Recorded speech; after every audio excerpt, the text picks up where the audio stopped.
Well, it's 12:45 in the morning, and I'm at the Blue Beacon waiting on a trailer washout. Oh, how glorious is life! I could probably go over here to the TA and just blow it out, but it's been a couple loads, and this is a high value load I'm going to pick up, so we'll just get it washed out. Nothing to do but to do it. Hey, you know what they say, keep on trucking. Marge shirt is a classic, Marge. Just like keep on trucking. As if I would ever want to stop trucking. Hey, how's it going out there, everybody? Hope everybody's having a great day. Let's talk weekly recap. For you guys that don't know, I'll give you a really quick rundown of weekly recap. I talk about the loads I did. I'm an owner-operator leased to an 80-20 split carrier. I don't talk about the carrier because it really doesn't benefit me. Do your own research. Find yourself a good local carrier will be my suggestion. Someone you can trust. And let's see what else. I talk about my variable cost. At the end, you'll hear me say this is the money left to do what I have to do with. That's where you plug in your truck cost if you're going to have truck cost. And your insurance cost would be your main things you want to plug in there. Any other business related costs, you want to plug those in as well. And what else? Pull a reefer trailer. The company pays for the trailer for me, and it's a pretty sweet deal because reefer trailers are stupid expensive right now, and I'm pulling a 2020 Great Dane Super Seal, and hell of a trailer with the big carrier unit on it. So it's the one I want. So that's the one they got me. So it's not all bad. Let's see here. What else do we need to talk about? If I think of anything else, I'll run it down for you. So let's talk about these loads we did. And be sure to stick around to the end because I'm going to talk about some fuel mileage, some things I did with my fuel mileage that I've been testing, and I'm going to give you those test results at the end, so be sure to stick around to the end of the video to get those. It's going to go quick today, so pay attention because it's only one load for the week. Last week was my best week ever. Hallelujah. $14,200. Go back and watch last week's weekly recap if you want to see that one. I put one of these out every week. I don't skip weeks. Sometimes I'm behind. Sometimes, like when my truck was down for 3 weeks, I just made one video and said, hey, the truck's been down for 3 weeks, as far as money in, money out, I try to give you as much as I can. I try to be as transparent as I can. I'm not here to brag. I'm not here to make friends. Although if I do make some friends along the way, I'm happy about that. I'm not saying I'm against making friends, but that's not why I do this. I don't do it to impress you. I do it to help the guys that want to be owner-operators but don't know the ins and outs of the money and the strategies. I'm trying to give you some road maps to go around some of them pitfalls right here. So if you like it, be sure to give it a thumbs up. If you're not a subscriber, think about subscribing because I do, like I say, we do this all the time. This is what we do over here is we talk trucking. Of any nature, I'll talk trucking. So let's break down this load real quick. So I finished up my week, my best week ever. I finished that up in New York. Not really upstate, but not New York City, kind of in the middle. I was kind of close to New York City, but not really in the city. So that went well. I'm trying to think of where that finaled out, but I can't remember the name of the city. I think it was up there around Connecticut, right on the line of Connecticut. But anyway, that was last week. Go watch last week and I'll tell you all about it. But so that made this week a backhaul week, single backhaul week. But the beauty is the freight market is in such a way right now that even backhauls make good money.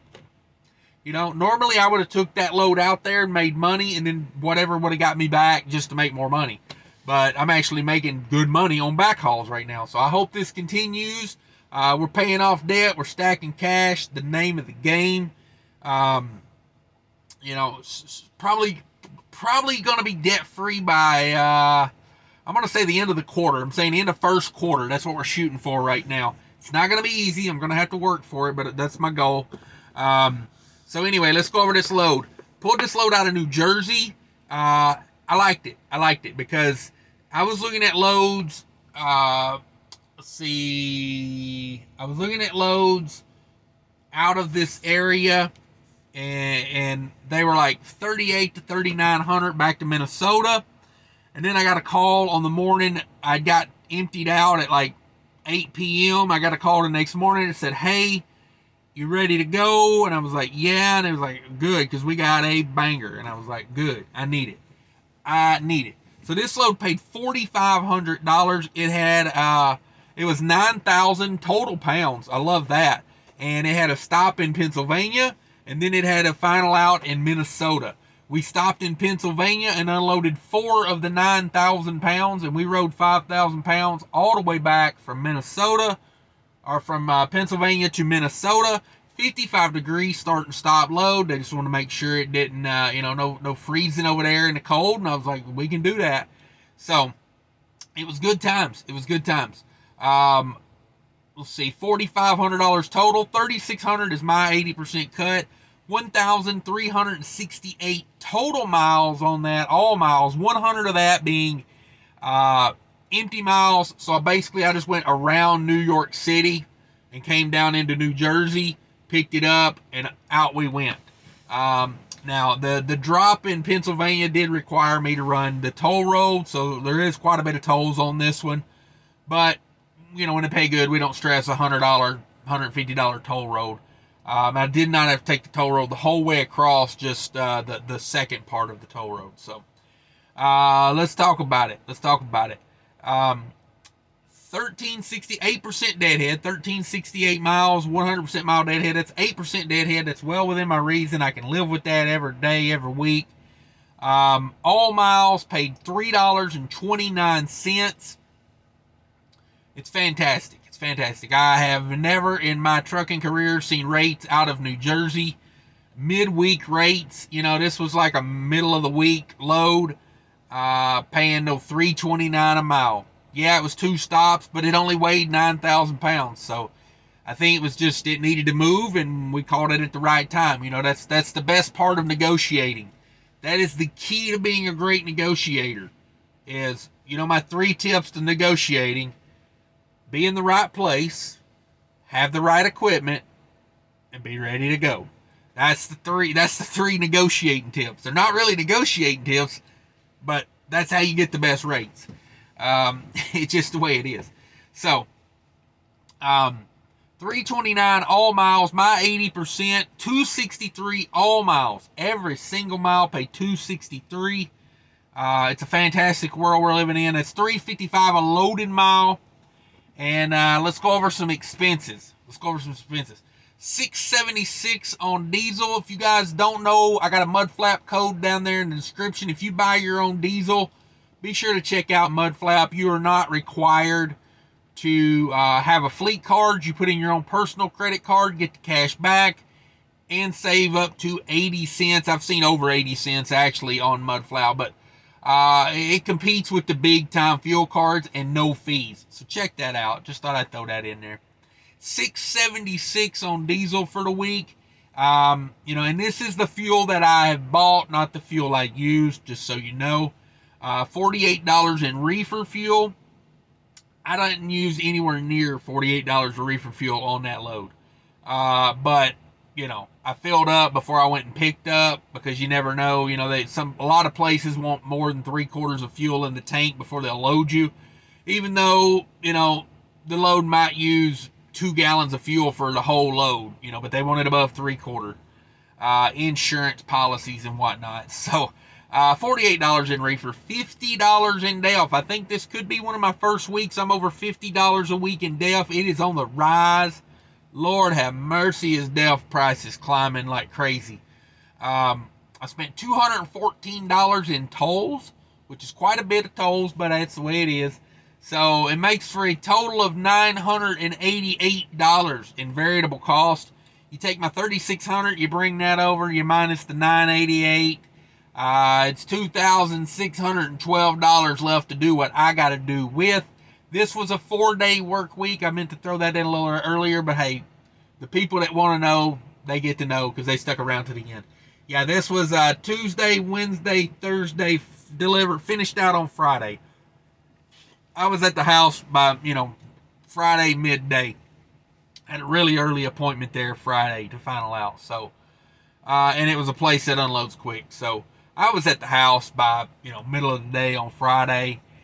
Good times. That's the way I like to do it. And that was the week. 26-12 on a backhaul after my best week ever. I take it. And, I'll go ahead and tell you the next week after this is another banger. So it went banger, 4-day week, 3 days at the house, right back on the banger week. So I love this freight market. I'm taking me 3 to 4 days home every 9 to 10 days. And that's rounding up, it's making a 2-week, cycle. And it's pretty nice because I go out, I crank it out for, 9 to 10 days, make some unbelievable money, and then go home for 3 to 4 days. So I'm getting good home time and making good money. I love it. Now, for you guys that stuck around for the fuel economy, let's talk about that a little bit.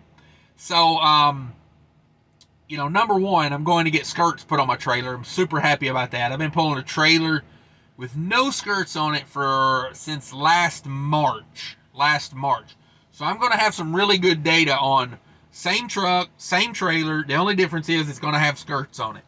So we're going to test that. So look forward to that. But as far as what's been going on, so the fourth quarter, I said I'm going to bump my speed up and run 70 where legal, and basically run the speed limit because I only go out east. I don't go out west where you get 75 speed limits. Maybe a little bit in Texas, but I stuck to 70 instead of 75. So I bumped it up to 70, and from normally I run like 64, like in between 63 and 66. So I bumped it up and ran 70. And boy, did I pay for it. Let me tell you. Fuel economy went down hard on the fourth quarter. Like, I lost like a mile per gallon. Now, typically you're going to lose some in the fourth quarter anyway because you're getting into blended fuel. There's no leaves on the trees to block the wind. So typically I lose a few tenths going into the fourth quarter. And I'll also disclaimer, November, I was down basically the whole month of November. Basically, my truck was down 3 weeks. I think I did one run from Minnesota to Georgia and back November. That was my whole November in my truck. So, really it was 2 months, so it kind of messed up my sample size a little bit. But, yeah, I think I'm going to go back to 64, 65 miles an hour. It's just, I was looking at it as a gain from how much fuel economy am I losing versus how many hours am I gaining.